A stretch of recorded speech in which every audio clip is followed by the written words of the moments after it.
East Bengal consultation services. East Bengal ক্লাবে আজকের একটা ঘটনা এবং গতকালের একটা ঘটনা দেখে গতকাল নয় রোববারের না গতকালই আহ, একটা পুরনো একটা ঘটনা মনে পড়ে গেল। মনে হলো এটা ফুটবল ক্লাব নাকি কনসালটেশন সার্ভিসেস। আসলে কি হয়েছিল আমার ব্যক্তিগত কেরিয়ারে যখন ভারতে ছিলাম বহু বছর আগে একটা কোম্পানিতে জয়েন করেছিলাম। আমি আইটিতে নই, আগেই বলেছি। তো সেই কোম্পানির নামের সাথে পেছনে একটা কনসালটেশন সার্ভিসেস আছে, এখনও আছে।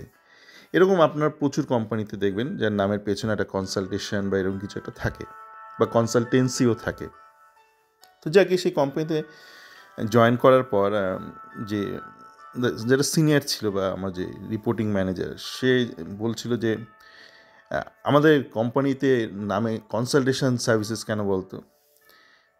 তা আমি কিছু একটা মনে নেই ঠিক কী বলেছিলাম, মনে খুব একটা জুৎসই কিছু উত্তর দিইনি। তো বলেছে না না, আমরা বাকি কোম্পানিদের মতন নয়, বাকি কোম্পানিরা হচ্ছে আইটি কোম্পানি।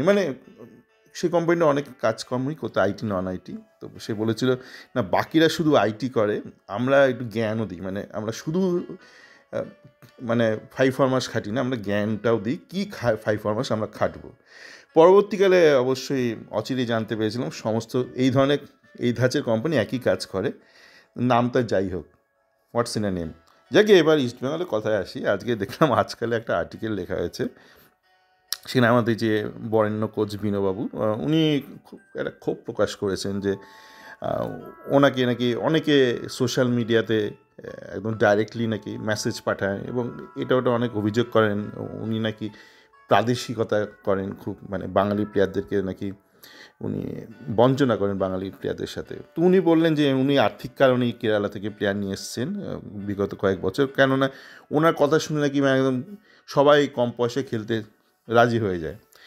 উনি এমন একটা ভাব করলেন যে কেরালা ব্লাস্টার্স, বেঙ্গালুরু এরা প্রচুর অফার দিয়েছিল জেসি নামান আজাদদের, কিন্তু ওনার বিনোবাবুর কথা শুনে ওরা অল্প পয়সায় খেলতে চলে এসছে ইস্ট বেঙ্গলে।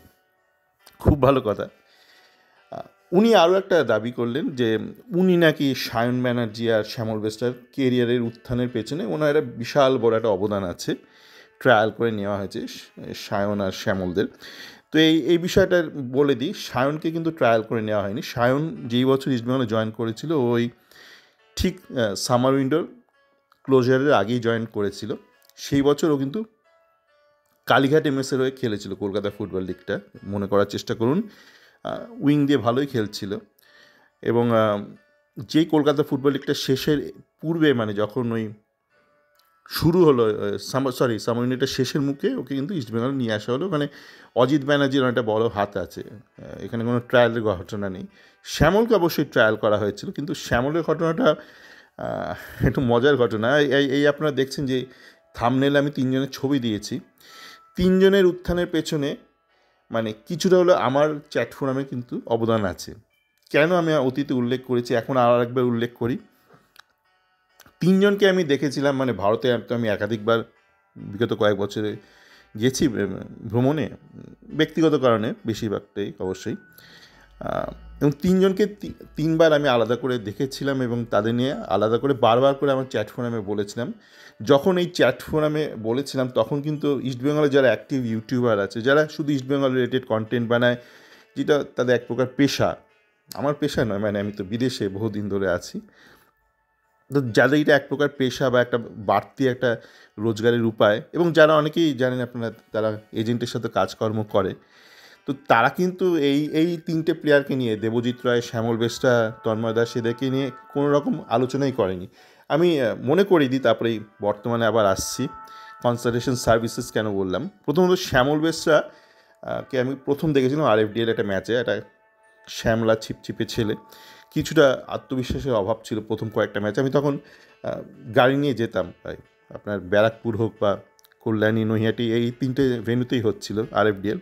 তো আমি দেখলাম ছেলেটা খুব সুন্দর টাচ। তো আমি সেদিন থেকে কিন্তু লেখালেখি শুরু করলাম। তো আমার পরিচিত অনেক বলছে তুমি শ্যামল নিয়ে এত বলছো কেন? আমি বললো কেন বলবো না, যে যোগ্য মেরিট, আপনারা এত মেরিট করেন, তো এসএসসিতে মেরিট, আরজি করে মেরিট, ফুটবলের ব্যাপারে কেন তাহলে দ্বিচারিতা? ফুটবলে তো মেরিট থাকার দরকার না?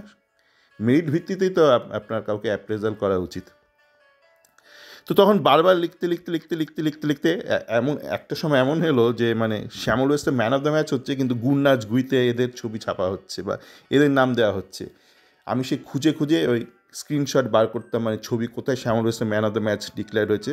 তারপর আস্তে আস্তে চাপ খেলো এসব সমস্ত ইস্টবেঙ্গলের ইউটিউবার, যারা ফ্যান গ্রুপ, বেসিক্যালি এরা অর্থের বিনিময়ে কাজ করে, তখন ওরা শ্যামল ওয়েস্টের নাম বলতে শুরু করলো। তারপরও মজার কাণ্ড হলো, একটা ম্যাচে শ্যামল ওয়েস্ট খুব সুন্দর খেললো, মানে আমন খুব বাজে খেলছিল সেই ম্যাচটায়, আমনের পরিবর্তে শ্যামল নামলো ঠিক হাফ টাইমের পূর্বে একটা কলকাতা ফুটবল লিগ ম্যাচে, এবং নেমে অসাধারণ খেলতে শুরু করলো। সেকেন্ড হাফে শ্যামল যেই নামলো, নামার পর ওকে পুল ব্যাক করে নেওয়া হলো, শ্যামল করে চিল্লালো সাইডলাইন থেকে বিনো।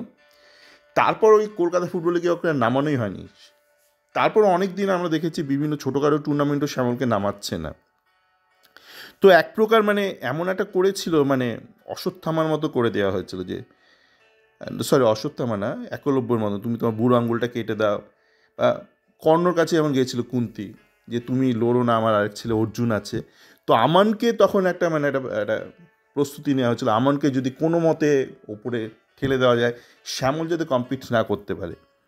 একই কাণ্ড হয়েছিল আপনার তন্ময় দাসের সাথেও, মানে তন্ময় দাসকে আমি প্রথম দেখেছিলাম ব্যারাকপুর স্টেডিয়ামে I-League 2 একটা ম্যাচে, সেটাতে মহিতোষ রয়ও ছিল। তো তন্ময় দাস প্রথমত অসাধারণ দাপিয়ে খেললো গোটা ম্যাচ জুড়ে, সেকেন্ড হাফে তন্ময়কে নামালোই না। এবং তারপরে আমরা দেখলাম বিভিন্ন যেসব আছেন আপনার ইউটিউবার ইস্টবেঙ্গলের খুব অ্যাক্টিভ, দেখবেন তারা ভেতরে খবর দিচ্ছে কে কবে জয়েন করবে, এই সেই ড্যাশবোর্ডে প্রচুর, মানে এরকম প্রচুর আছে। তারা তখন চেষ্টা করলো তন্ময় দাস নেই কুড়ে, তন্ময় দাস সেই, তারা তখন চেষ্টা করলো কী করে নাসিব রহমানকে পুশ করবে, মানে এলিভেট করবে বা জনসমক্ষে নিয়ে আসবে। তারা বলতে শুরু করলো নাসিব রহমানের মধ্যে নাকি সমস্ত প্রকার গুণ আছে যা তন্ময় দাসের মধ্যে নেই। তারপর আমরা কি দেখলাম, নাসিব যখন আর পারছে না, মানে ওর ডিফেন্সিভ কোয়ালিটি তো খুবই খারাপ আর বেসিক এডুকেশন লেভেলে খুব খারাপ, তখন ওরা বলতে শুরু করলো নাসিব হচ্ছে অ্যাটাকার, তন্ময় দাস সিডিএম, মানে তখন আর কম্পিটিটার রইল না তন্ময় দাসের। যখন প্রমাণিত হয়ে গেল নাসিব রহমান সিডিএম মেটেরিয়ালই নয়, মানে একদমই মেটেরিয়াল নয়, তখন তারা নাসিবকে অন্য পরিচয় দিয়ে দিল, এ নাকি স্ট্রাইকার, প্রচুর গোল করে, এ নাকি অ্যাটাকিং মিডিও, ক্রিয়েটিভ মিডিও। তখন আর তন্ময় দাস কিন্তু কম্পিটিটার রইল না। তো এইভাবে তন্ময় দাসকে নিয়ে প্রচারের আলো এলো, পাবলিক এলো, এক প্রকার জোড়াজুড়ি পর। আর দেবজিৎও একই কেস, একটা ম্যাচে কলকাতা মানে আন্ডার-17 ম্যাচে দেবজিৎ রায় মোহনবাগানের সাথে অসাধারণ খেললো, ইস্টবেঙ্গল 4-0 বোধহয় জিতলো সেই ম্যাচটা। সেই ম্যাচে শেষও দেখলাম গুণনাজকে নিয়ে খালি, সেই গুণনাজ গুইতে বাবা, তাকে নিয়ে খালি আলোচনা। কিন্তু আমি এক্সট্রা টাইমের একটা ভিডিও ক্লিপ দেখলাম, বেশ এক্সটেন্ডেড একটা হাইলাইটস, সেখানে দেখলাম অসাধারণ খেলেছে দেবজিৎ এবং শিক্ষিত খেলার প্রদর্শন করেছে। তো তখন আমি ওই শুধু দেবজিৎ রায়ের অংশটুকু নিয়ে আমার চ্যাট ফোরামে শেয়ার করলাম, বারবার বলতে থাকলাম, তারপরে এরা দেবজিৎ রায় সম্পর্কে মানলো।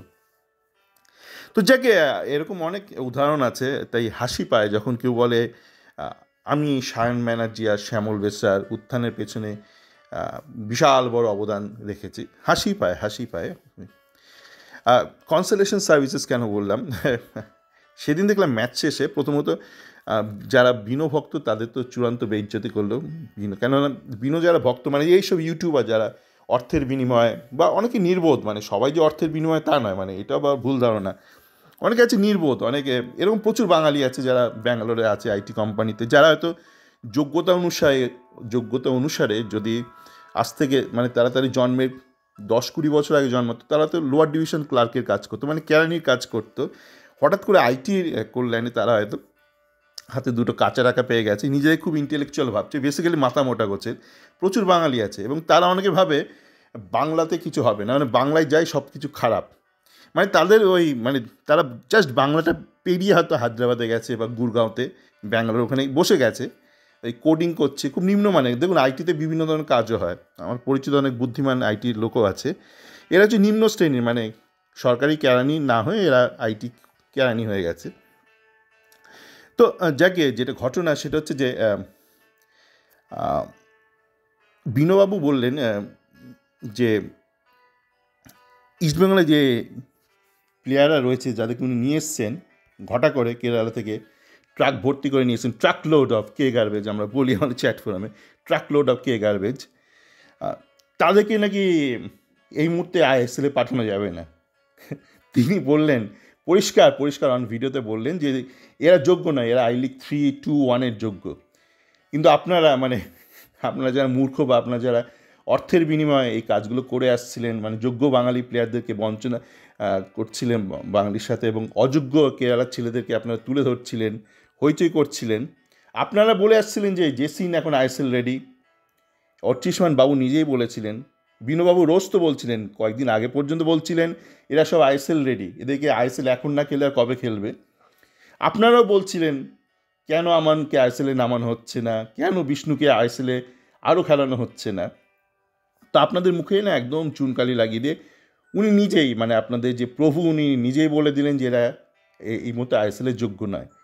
সেখানে উনি থেমে থাকেননি, উনি একটা মজার কথা বললেন যে ইস্টবেঙ্গলের উচিত এদেরকে লং কন্ট্রাক্টে রেখে এবার এদেরকে এদিক ওদিক লোনে পাঠানো। কেন বললেন তারা এটাও বুঝতে হবে। দেখুন, এদের যা যোগ্যতা, 3 বছর তো এত এদের পেছনে মাল মশলা ঢালা হয়েছে, তারপরও এরা নাকি আইএসএলে রিজার্ভ বেঞ্চে বসারও যোগ্য নয়, এরা আই লিগ 3-2-1 যোগ্য।